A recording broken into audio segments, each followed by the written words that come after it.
اور اپنی اولاد کو مفلسی کے خوف سے قتل نہ کرنا، کیونکہ ان کو اور تم کو ہم ہی رزق دیتے ہیں۔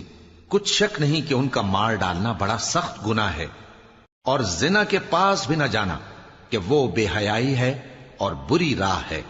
اور جس جاندار کا مارنا اللہ نے حرام کیا ہے اسے قتل نہ کرنا مگر جائز طور پر، یعنی بفتوائے شریعت۔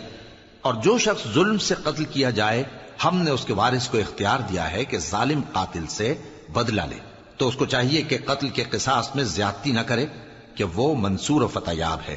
اور یتیم کے مال کے پاس بھی نہ پھٹکنا مگر ایسے طریق سے کہ بہت بہتر ہو، یہاں تک کہ وہ جوانی کو پہنچ جائے۔ اور عہد کو پورا کرو کہ عہد کے بارے میں ضرور پرسش ہوگی۔ اور جب کوئی چیز ناپ کر دینے لگو تو پیمانہ پورا بھرا کرو، اور جب تول کر دو تو ترازو سیدھی رکھ کر تولا کرو، یہ بہت اچھی بات اور انجام کے لحاظ سے بھی بہت بہتر ہے۔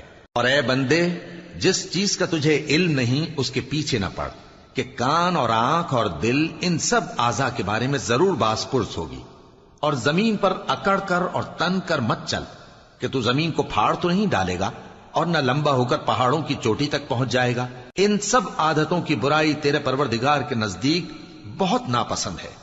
اے پیغمبر، یہ ان ہدایتوں میں سے ہیں جو اللہ نے حکمت کی باتیں تمہاری طرف وحی کی ہیں، اور اللہ کے ساتھ کوئی اور معبود نہ بنانا، کہ ایسا کرنے سے ملامت زدہ اور راندہ درگاہ بنا کر جہنم میں ڈال دیے جاؤ گے۔ مشرکو، کیا تمہارے پروردگار نے تم کو تو لڑکے دیے اور اپنے لیے فرشتوں کو بیٹیاں بنایا؟